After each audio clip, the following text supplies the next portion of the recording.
What's up, and welcome to Comic Book Nation's The One Recap, our official recap show of Lord of the Rings, The Rings of Power.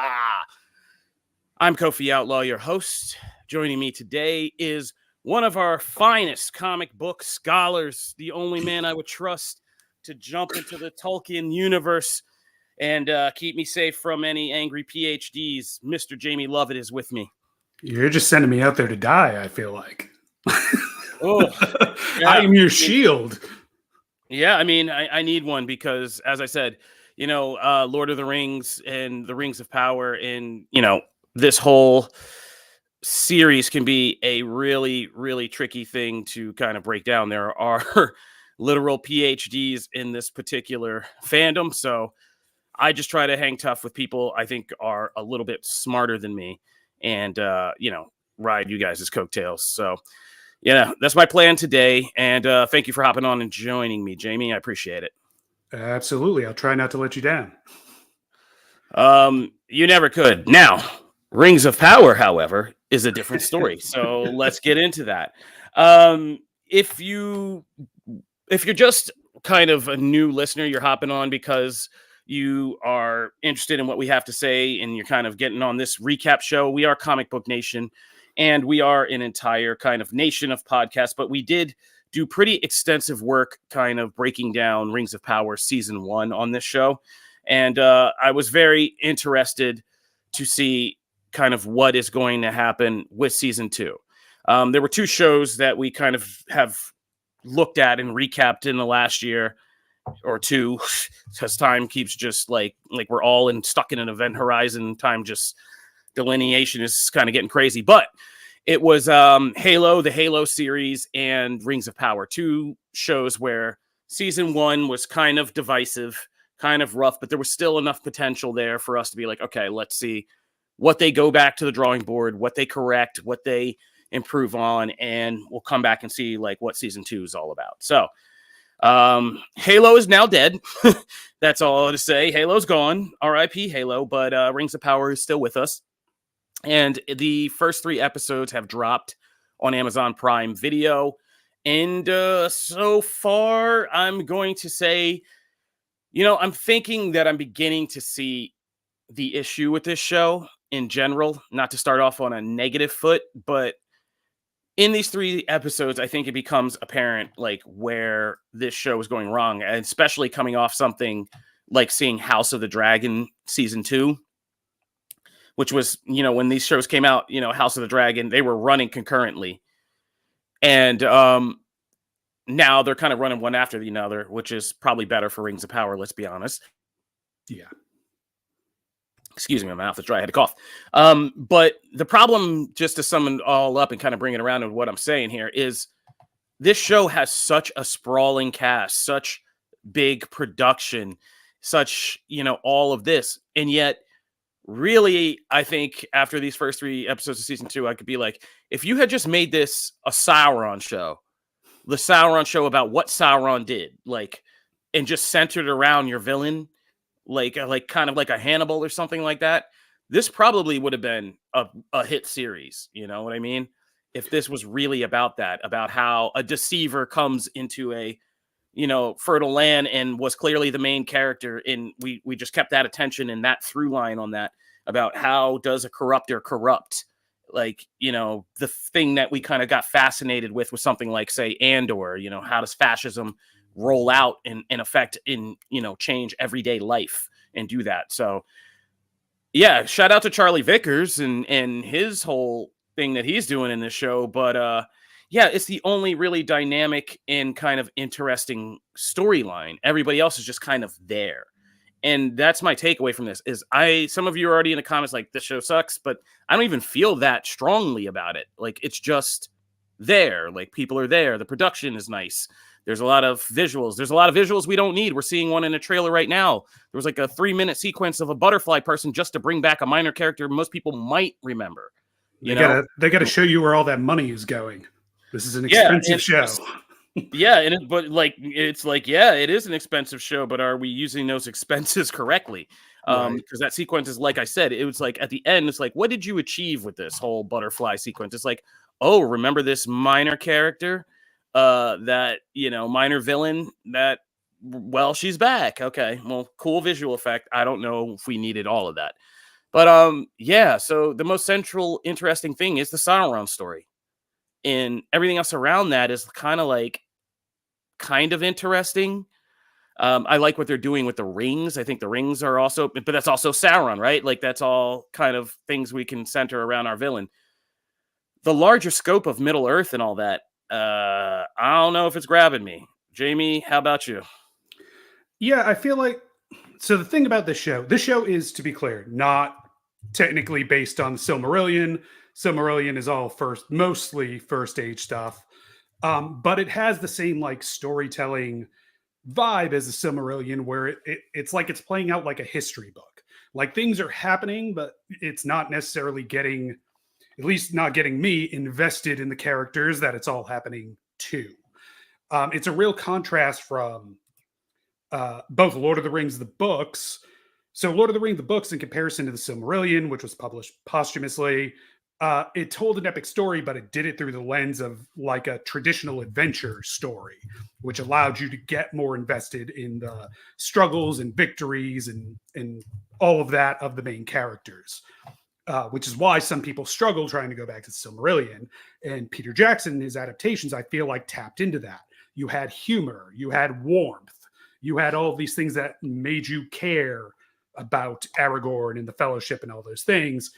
And here it feels like we're kind of being kept at a distance. Like everything is very kind of antiseptic and pristine. It's like they're treating it with so much reverence that they're afraid to make a mess. And so they're like, look at how pretty everything is. It's part of the problem with having so many elves in the show is like, elves are kind of boring if they don't have anyone else to play off of. They're all very regal and kind of stuffy and all kind of have the same demeanor. And so when we see this conflict between the elves over the rings, it's not, there's not enough contrast between their personalities and points of view. Like we're told, they keep trying to remind us that like Galadriel and Elrond are friends and like this is a big betrayal, but like friendship among these elves feels like that's a coworker I don't hate. Like that's the level of intimacy I'm getting from these characters right now. And so it's really hard to feel sad that their friendship has been fractured or whatever.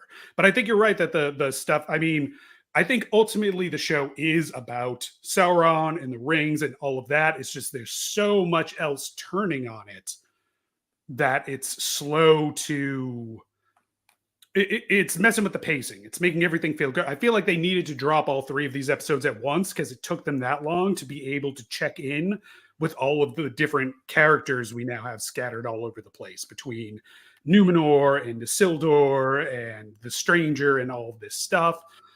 And so right now I'm kind of watching with like mild interest to see what they do with all this history, but I am not necessarily invested in any of the characters or storylines that are going on in a way where I'm feeling anything when it happens, if that makes sense. No, I mean that makes perfect sense. Yeah, I think we can jump into some kind of spoilers.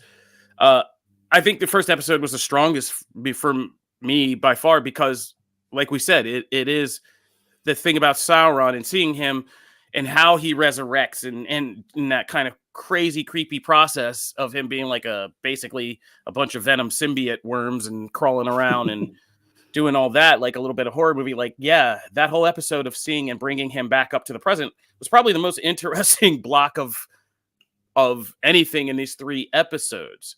But like the contrast is, meanwhile, we move to like episode 3 and we start to shift to Isildur, who, if you don't like, if you're just getting into this show, I mean, last time we saw that guy was not even at the end of season 1. It was so far. And it also just makes me wonder, like, as we're investing all this time, like, how much do I need to know about Isildur's past to really care about like the pivotal things that he does, right? Like, I don't need to know this much or invest this much in this character. And Isildur's never been that interesting to me personally at any point in this kind of whole thing. His most interesting thing is going from like the range of heroic, slicing the finger off the ring off the finger, to then being, quickly corrupted by it, and the metaphor for mankind that is supposed to represent, that, even the most noble hearted leader, power corrupts, that whole thing. So the whole backstory of Isildur, like, yeah, not necessarily something I need to do, and nor can I bond with him as like my hero. And I think that's the problem also with this show. It's like, who do we attach to? And by the second episode, when it was a bunch of elf drama kind of going on, or no, the first episode, the latter half of the first episode, sorry, when there was all this elf drama going on, and then into the second episode, because we kind of moved to the dwarves, it is like, it just made me say, like, why, like, who is it I'm supposed to really attach to and care about? Yeah. Isildur right now feels like the most basic, like, hero's journey character, right? Like, first season, he's like, I'm on an island and everything's great and I'm bored, is essentially his whole deal. And now he's doing that thing where he's off the island and learning, like, oh, maybe peace and contentment isn't so bad. And like, that's fine, I guess, but hardly like a unique angle to take on this character, unless they eventually build to like, let's see how great this hero really was before he ultimately got corrupted type deal. Like, I guess, but right now it feels like way too straightforward of a journey for him, I think. Yeah, but Shalhoub is back. Shalhoub, or how are you? Giant Spider is back. Yeah. It's kind of a difficult thing, because I feel like I'm talking negatively, but I don't hate the show whatsoever. I think, like you said, the production values, the makeup, all of this, the costuming, like, all of this has improved in season 2 without a doubt. But I think we are just getting to that critical point in this season of, we still do. Are we justifying this show's existence beyond, like I said, the gap fillers and details of what Sauron is up to? Because, Sauron is this vague concept in the latter Lord of the Rings part of it all. The Hobbit tried to flesh it out with the necromancer and all that, but seeing Sauron at a point and getting these complexities, and like I said, Charlie Vickers is doing a good job of just seeing him vulnerable, or how he schemes, or how he has to build up power and is willing to start at this very low kind of place and endure some both, painful and, humiliating circumstances to manipulate people and really kind of work that, is a very interesting hook for me. But beyond that, I don't know. I feel like I was really interested in that flashback sequence because, and I asked both Charlie Vickers and the showrunner about this when I did the junket, is, Tolkien in, the Silmarillion leaves it a little bit vague whether or not Sauron was ever good, ever repentant for what he did, ever had good intentions, kind of thing. In his personal writings that got published later, he's a little more explicit about, like, yeah, he must have been working from good intentions before he turned evil, but like, it's very vague. And I think it's interesting to see him in that opening scene where he's like, I'm trying to save you all, I'm going to fix the world, kind of thing. And it seems like he has noble goals, and it's really his pride and unwillingness to let go of control that ultimately dooms him, first with the orcs, and then ultimately any attempt at turning another leaf that may have happened as Halbrand. It makes it interesting because it gives him, I don't feel like it takes away from him being this all-consuming avatar of evil that we see by the time of the War of the Rings in the Third Age. But it lets us know that he started from kind of more humble sins, if that makes sense. Like, he just wanted to do something. I don't want to say just wanted to do something good, but he had some good intentions mixed in there that got subsumed by his own vanity and eventually compiled and expanded into the monster he will later become. I think that's an interesting path to put him on. I think Charlie Vickers is doing a really interesting job exploring that with him. I'm not entirely sure why he went back to Mordor in this opening episode, because he just goes there and gets caught and then makes a deal to go do the thing he was probably going to do anyway, other than, I guess, just to take Adar's measure and, see him up. Okay, this is slightly off topic. I loved that they included, there's a scene, it's very, very brief, where right after the orc is talking to Adar, after their conversation is over, he turns and like looks at his baby and like has his like lady friend there, and he's got a little family. That feels like such a little subtle thing to establish like orcs have culture and family and community type thing that I found fascinating. And I will laugh really hard if we eventually get to the point where we have a scene in an orc restaurant and they have menus, calling back to that classic movie scene. But I thought that this is all to say, I think their treatment of what is considered evil in Lord of the Rings is interesting because it adds enough nuance to make it textured and offer a new point of view without undoing what was clearly intended by Lord of the Rings, in that these are like malevolent forces of nature, so to speak. Yeah.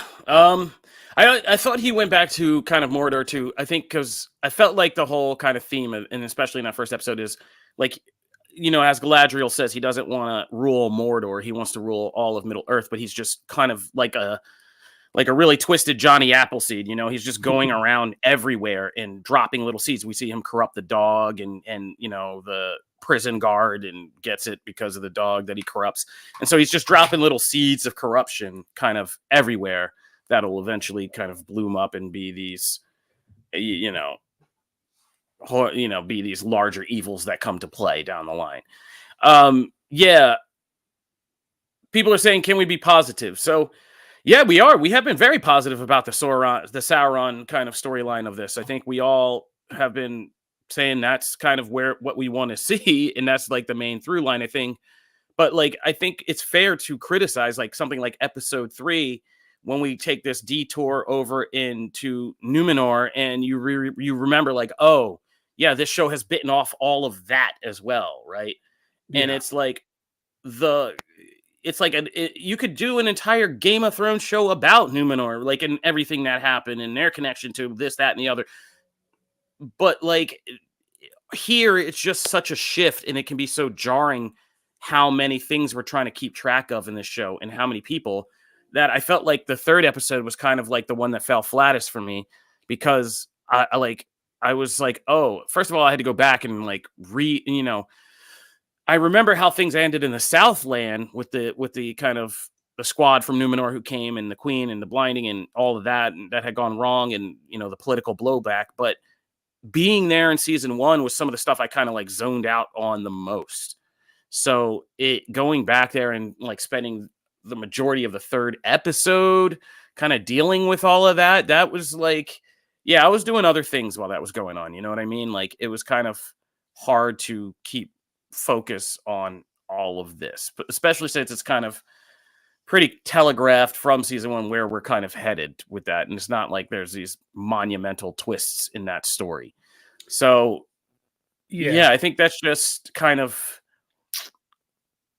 I was trying to find the right word for, but that's kind of the epitome of like where this show is going wrong. You could just scale it down a little bit and, do this. Like, if somebody just came from Numenor and told me what happened there and we met him on the road, I'd be just as interested, Yeah, it's just like, yeah, it's like, it wants to be a very intrigue heavy plot with like all this political scheming, but they just keep like, you'll get scenes where they're just like essentially like, look, scheming is happening. They're not actually like, because they don't have time, because there's so much else going on.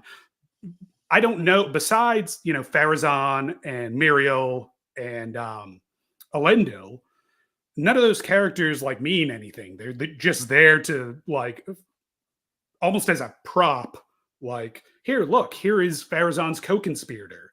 You don't need to know anything about him. he's just here, so you know he has political allies. Like it doesn't have the space to dig down and give us an actual game of political dynamics and, backstabbing and maneuvering, because it just doesn't have, it has too many other things going on. And so instead we get the Eagle showing up to decide all that for us, basically, right?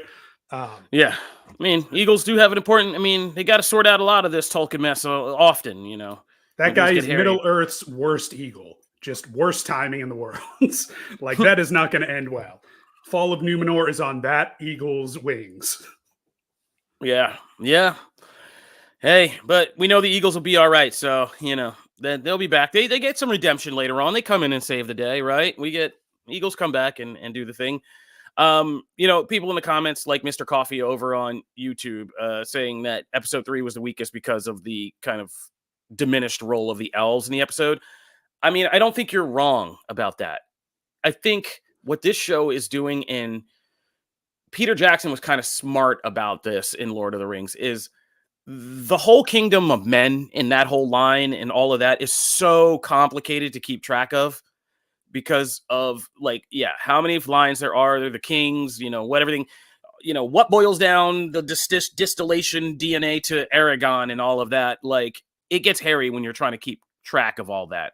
There's 9 of them. Like, it gets nuts. So whenever we do, whether it's Numenor or any of the Gondor or any of the other kingdoms, like, all of that was even muddled in the movies a little bit, and they were smart to kind of just streamline past a lot of that, because I think in this kind of story, you want to see more elves. You want to go see the dwarf caves and their culture and stuff like that.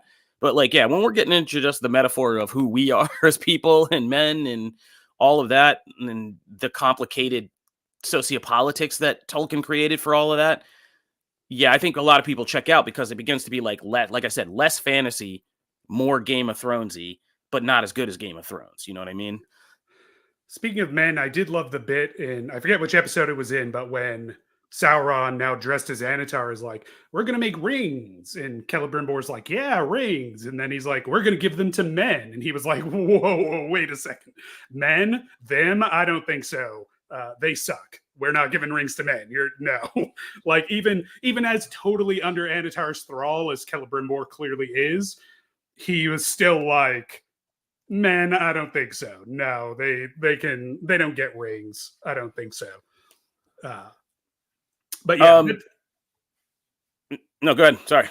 I was going to say that does relate to one of the more interesting scenes in these 3 episodes, I thought, was we haven't talked about Círdan, the shipwright, who is supposedly, if I remember right, the oldest elf in Middle Earth and one of the wisest. And he shows up and he has a really interesting conversation with Elrond after he backtracks on his initial, I'm going to throw these rings in the lake position, and has a conversation about do you accept power and resources and tools from shady sources? And I think that conversation is really central to what Rings of Power thinks it's about and wants to be about, but I'm not entirely sure what we're supposed to gather from that conversation, because Círdan is wise, so you want to take him at face value, but he also compares taking rings from a fascist despot who wants to conquer the world to enjoying the poetry of a guy who drinks. That feels like such a false equivalent that it would just blew my mind. But I feel like that conversation is really central to what this season wants to talk about, so to speak. It's just, I hope they come to a much clearer position than that by the end of the season. Yeah, Jamie, you did the interviews for this, which we should start featuring on these actual recap shows. So we'll probably pull some clips from next week. This week, we're just trying to get through these 3 episodes. But one of your was this one of your conversations where they compared it to Oppenheimer and they were saying, yeah. That's where I asked the showrunner about, the rings are really fuzzy. I know that a lot of people who a lot of people I've talked to anyway who watch Lord of the Rings movies, they're like, okay, we get the gist that the rings are bad. We're not really entirely clear on what they do. Um, and that's because they have like their powers are they are very, very powerful, but also like very subtle. Like they're not like a magic ring. They don't like shoot fire out of them, as far as I know, or anything fancy or direct like that. Their powers are more like preservation, like you see with the tree glowing in this episode. It's restorative and the kind of thing where if you didn't know magic rings existed, you would think this is just a particularly fertile land for some reason kind of deal. And then there's the subtle influence of Sauron and all that. And so that's really hard to show on screen. And they made the point, Patrick McKay made the point, he compared it to Oppenheimer, where it's like they are fiddling with new technology that they do not know the true extent of the power of. They don't know any more than the viewer are going to know exactly what the rings are capable of. And they're going to find out with, not necessarily great results. Yeah. And I think what I was kind of building up to is, it is kind of on the nose a little bit if you're talking about kind of thematic metaphors and all that. It's not hard to suss out what they're saying, which is like the rings are basically the atomic age. And people like Elrond are fearful of that because all he can see are nuclear bombs. Whereas people like Galadriel and the High King, I don't want to butcher these names and get yelled at by people. Gil, I'll just call him Gil. And the shipwright in the guy who's a shipwright, Gil-galad,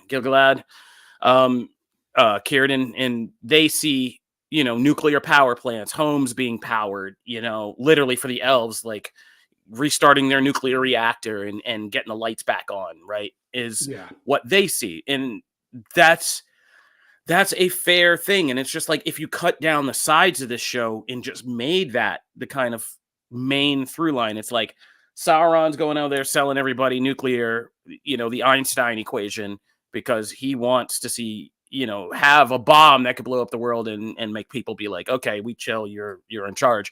Well, other people see the use of atomic energy as something that could help the world, right? And that's an interesting debate. And it's an interesting debate to kind of set up and have, and especially given where we know things go and eventually. But it's surrounded by all these other kind of so many other themes that they're trying to toss into there that it gets so muddled along the way. Over on Facebook, yes, Michael Anthony, I don't know why you're yelling at us. If he's saying, why are we dissecting this show? It apparently hasn't watched season 2 yet. So why don't you watch season 2, see how you feel, then, come back and watch this recap.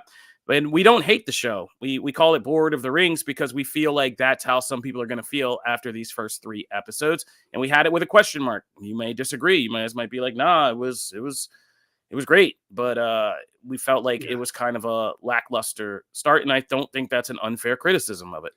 Can I say, to emphasize, to talk about what we're talking about, we're a little bored with these episodes. There is one scene where Arondir shows up and just starts, beating up some guys, kicking ass.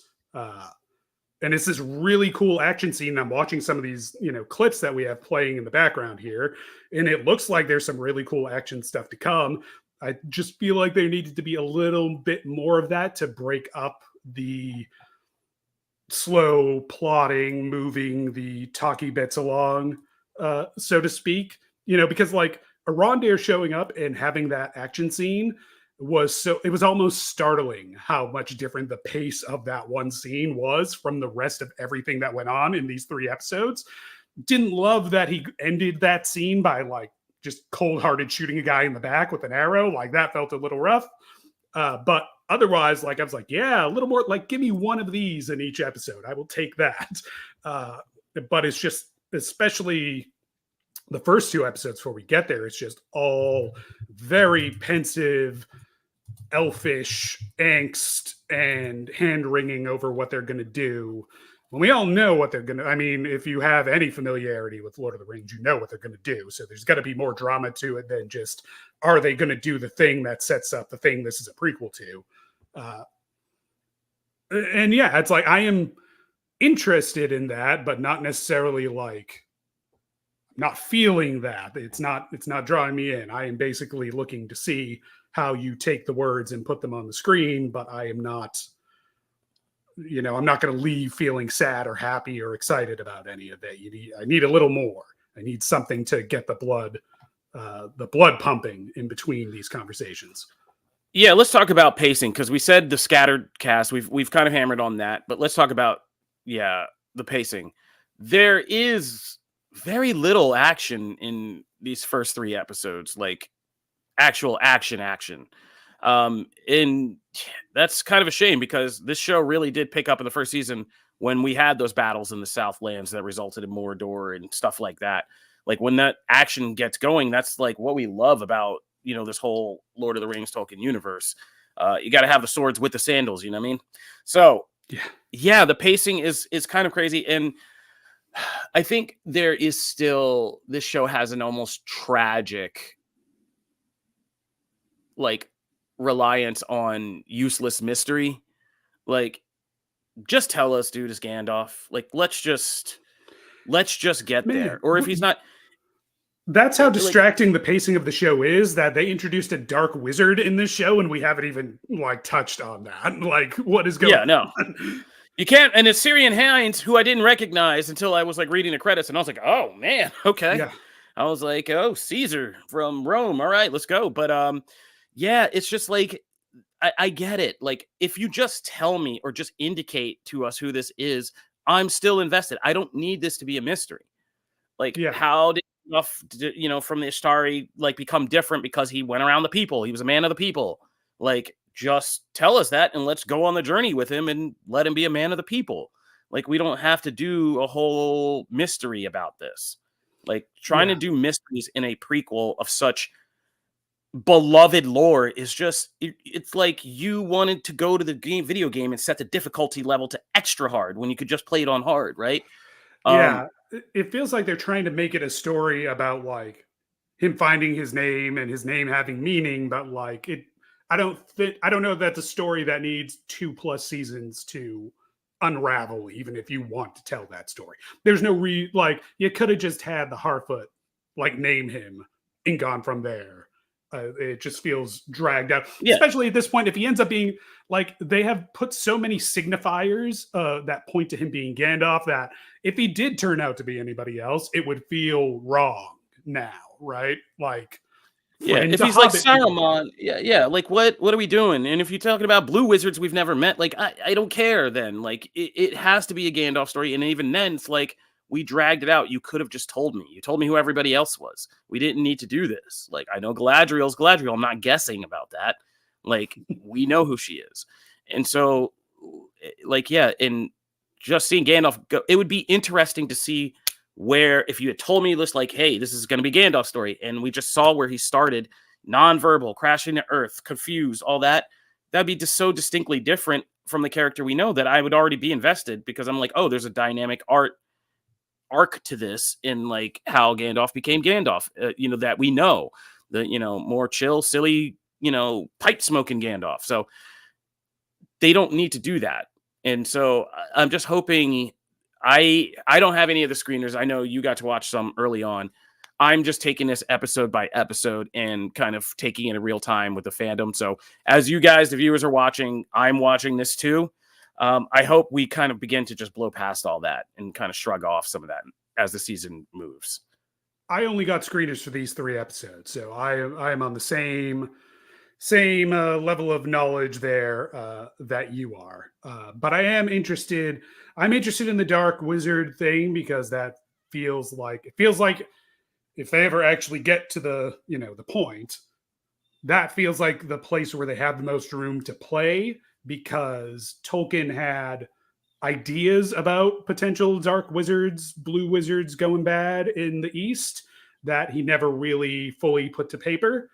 So to get to see that played out in some way, shape, or form, it means that they can create something that's truly additive to this mythology, this legendarium, without necessarily having to go and upend things that have already been long established in Lord of the Rings or the Silmarillion or anything like that. So also what's his name, Karen Hines, he's good and he seems to be having a good time playing evil wizard guy. So I'm looking forward to seeing more of him just like chewing up that scenery.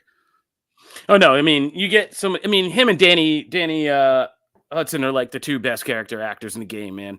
They got those two guys could do anything. But yeah, he, like I said, he was unrecognizable to me at first, and yeah, those scenes with him are good, and he's a compelling. He's almost kind of overshadowing, like, what is this? Anna, the father of the elves, or father of the orcs, Adair. Yeah. I mean, he's easily like just come in the thing. And sorry to the actor who's playing Adair. Sorry to both of them. Sorry, because they changed actors over the season. But like, yeah, he comes in and you're like, oh, now we're cooking. We're having some fun. Like, yeah, like you said, there's a pulse here. So yeah, that's good.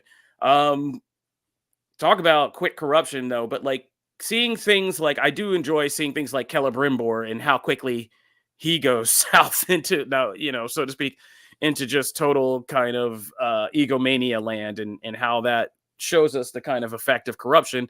See, that's the kind of stuff I do enjoy. So even though the scenes of him and Anatar are just talking, I'm sitting up for those, because those are kind of the Game of Thrones effect that you have, where these conversations are pivotal and they're important, and there are a bunch of unseen things that are shifting with the conversations. And that's the kind of stuff I enjoy. And that stuff feels like it has stakes and resonates. And I will say something positive. When this show gets it right, gets the frequency right, and it resonates with the larger Lord of the Rings lore, that's actually kind of magic right there when we get to those kind of moments. And it's not seeing the spider. It's, like I said, it's seeing the moments, the little moments where people began to slip or took on something. When Galadriel puts on the ring, and that kind of stuff, the show works when we get that, and you can feel the kind of ripple effects, or just the echoes of like, yeah, this is the moment that creates a whole other branch of fate and all that. Like, when we get to those points, the show does that well, and the show recognizes the significance of those moments, and is able to convey them for the most part. It's everything kind of in between that we begin to lose. You begin to lose me a little bit on. It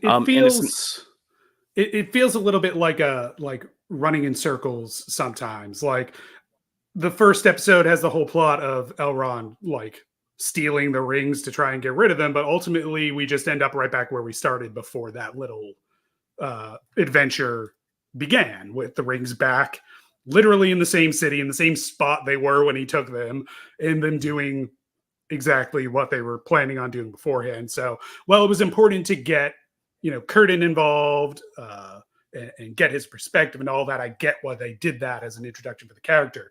Plot wise, it literally was a circle run back to where we started, which is weird. The Celebrimbor stuff, you're right, though, is some of the most interesting. That's one of those ones that I feel like is going to be the most compelling for people who are familiar with the backstory, because of, I won't go into the depth of it, but his lineage is one that is prone to building pretty things that cause problems later. Seeing they reference it a little bit in these episodes, name dropping certain characters that do not appear in the show, but are important to the history of Middle Earth. So that's very much like, if you are a hardcore Tolkien guy or person or fan, or just deep in Elvish lore and history, that's like the messing with Celebrimbor is the thing that you're probably most invested in seeing, and just seeing how that all went wrong. It's very much like the thing the entire story pivots on, which again calls back to his whole lineage, is people that cause problems for people who make their problem everybody's problem. Yeah, I want to talk about some of that, because the lore is another interesting thing. This show is clearly taking its own liberties with some of the lore. But one of the interesting ones is the choice that we've had to kind of remove Galadriel's husband, Celeborn, from this entirely so far. And like, again, that's a pacing thing. It's like, for people, like, who is that for? I get it. Like, if people don't know, you wanted to make a little kind of romantic tension between her and Halbrand in the first season without, making people get icky about infidelity and all that. Yep. Because her husband's supposedly dead or whatever. But yeah, he's crucial to this whole thing. Really, really crucial. Crucial to some of the stuff that could be the best stuff coming up in this season, in terms of like battles and, pivotal moments. And it's just like, how long are we going to stretch before you tell me one of these, undisclosed roles this season is Celeborn, right? And he comes back and we got to deal with that. It feels like that poor elf. He gets the short end of the stick in every adaptation. Like, he didn't have very many scenes in the Lord of the Rings movies. What they did shoot, they cut out, if I remember right. And then they just like wrote him out entirely of this series. Like, just Sir not appearing in this film now is what we're going. And like, and he's been like so muted in the popular media version of all this that I actually had to go down into the wikis and be like, wait a minute, like, what is the deal with Galadriel's husband? I've begun to forget like the actual lore. And then I was reading it all and I was like, oh man, like, yeah, like the question became like, why cut him out? Is it because they didn't feel like her being kind of like with him she'd be a strong enough like central female character if there's just like this awesome wise warrior dude always over her shoulder? I don't get it, but like, yeah, it feels like, again, baseball, unforced errors. Like, who is this for? You could have kept, like, again, for all this sprawling cast, if you were just focused on Galadriel, on Sauron, on, even adding layers to the pools of attraction between like her, Halbrand, her husband, like all of that kind of would work even better in some ways than what we're doing, spreading our focus out. So it's just, for the hardcore fans, you're just kind of, you're now creating an itch that doesn't need to be there. Like, again, unforced error. Like, they're just going to sit around and being like, why are you changing this? Where is Celeborn? Like, what are we doing here? Like, and so it's just kind of like, who is that for? And is it going to be effective when he inevitably comes back into this, and is that going to be a cliffhanger where one day we're going to be like, she has her husband's back? Oh no, like, this isn't HBO's Rome, you know what I mean? She's not hiding like a secret baby when her husband comes home, and there's all this intrigue created about that. It's just like, he's going to come home and be like, Galadriel, you good? Like, and then they're gonna, and Morfydd Clark even talked to you about this, like, what Galadriel needs to do to kind of get back her sense of self, that she is in a very, like, we forget that she's basically on one long kind of grief spiral. Her husband's gone, her brother's gone, and she takes up a sword, but she takes up a sword to avoid kind of, the emotional impact of all this and going to get the revenge, as most revenge is. And so him coming back in the picture and having to deal with that emotional kind of weight with somebody who can know her, while she's also being influenced with the ring, is, again, that's the kind of stuff I want to see.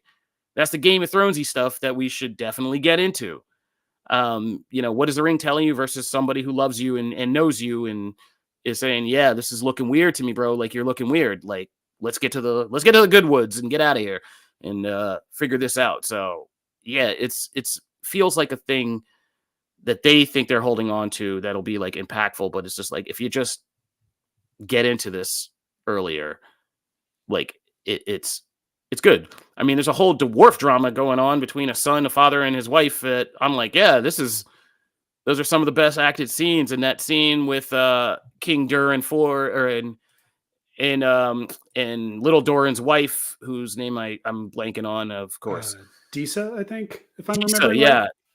Yeah. And that kind of stuff, like, that was great scene. Like, again, when she's just yelling at him, who can't relate to that kind of family drama, where, the married in person's going to all of them, like, look, you're all crazy. I look at all of you all the time. Like, talk to your daughter, talk to your mom, do this. We can relate to that stuff. So yeah, I don't think this is still, this is still difficult, because I feel like we haven't moved, just like the plot of that first episode. We have not moved at all from where we were coming into this, which is like, yeah, it's not bad enough to throw out entirely, but we do still need to be making some tweaks to what we're doing here.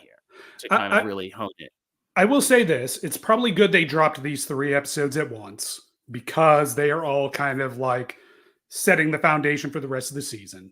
I am somewhat optimistic that the rest of the season will pick up the pace a bit because we know, like, we end with Elrond and Galadriel, forming this party to go on the journey to Eregion. Uh, I might be mispronouncing that. Elvish is hard. Uh, Eregion, maybe. Anyway, they're going. Regan, They're going to yeah, Celeborn I North listen. Town. Like, I rewound that like 3 times and I still can't get it because I Yeah. heard one person speaking. I was like, oh, it's just like Right. Again. Yeah.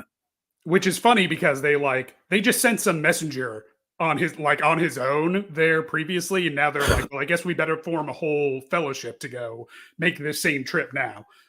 Little funny, but that gets them out of the city and off to do some adventure-y things, which is promising. The people involved with the show, the producers, the writers, have hinted that there are going to be very big, epic battles this season, potentially lasting multiple episodes. So that action is coming. That big conflict, that big epic drama is coming. It's just they seem to have done this kind of, and this happens with a lot of serialized shows. It's hardly an original sin of Rings of Power, but where all the slow stuff is front loaded and all the big payoff is back loaded because they want you to watch the show like it's a book. And so hopefully when we do get to that stuff, it's executed well enough and meaningful enough and good enough to be worth all of the slower paced buildup. Because that's the thing with all this character focused conversational stuff. I'm not opposed to that, but oftentimes you only discover its worth when you get to the end and see what it was setting up and determine whether or not it paid off. So, like I said, they're talking about nuclear, fantasy nuclear energy and nuclear bombs. We'll see if we get to see the natural end point of that conversation by the end of this season. All right. Jamie, I think that's a great kind of point to end on, unless you have anything further you want to say. We've been criticizing the show, but I will say, like I said in the beginning, positives. Shout out to the majority of the cast, the team behind the show, because production-wise, they are really putting in an all-out effort to create this world of Lord of the Rings and the Tolkien universe, and the production values are much better this time. So yeah, it looks good. It looks like it's a worthy thing. It's not like one of those flat Netflix type shows. Like, this looks like they spent the money. Obviously, we know they spent the money, but so there are good production things. On location shooting is worth it. Those scenes in Rune with the Stranger and the Harfoots, they did that stuff in the heat on location. They talked to me about it a little bit. And you can tell, like you can tell that's not done with a video screen, wrapping around them type deal. So yeah, kudos to them for going the extra effort to, show where that money is and make it really feel like you're someplace else and not always on a studio garage or whatever, Yeah, so we're going to be invested. This is the one recap. We will be recapping all of the episodes of The Rings of Power Season 2. So be sure to subscribe on your podcast platforms. You can also subscribe to our Comic Book Nation, Comic Book One Word Nation YouTube page, where you can also find many of the other fantastic content we put out. As I said at the start, we are an entire nation of podcast shows. So in a given week, we will be having, on Tuesday, we will be doing Anime Initiative. Our anime team gets together and they will be kind of breaking down everything happening in the anime and manga space. Every Wednesday, Matthew Aguilar and I, my co-host, do the pull list where we run through comic books and talk all things comic book related, and also what's going on in comic book culture. We handle the news as well as the books. On Thursdays, the gaming team does Quick Save, where they jump in deep dive into some big gaming topics, as well as the kind of geekier conversations about popular games, Dragon Age, Elder Scrolls, all that good stuff. And on Friday, we have our live show where me and the main Comic Book Nation host hop on and talk about the week in geek with you guys, the fans, which is, one of our favorite things to do. And you can find the one recap, obviously, every Thursday when new episodes of The Rings of Power drop on Prime Video.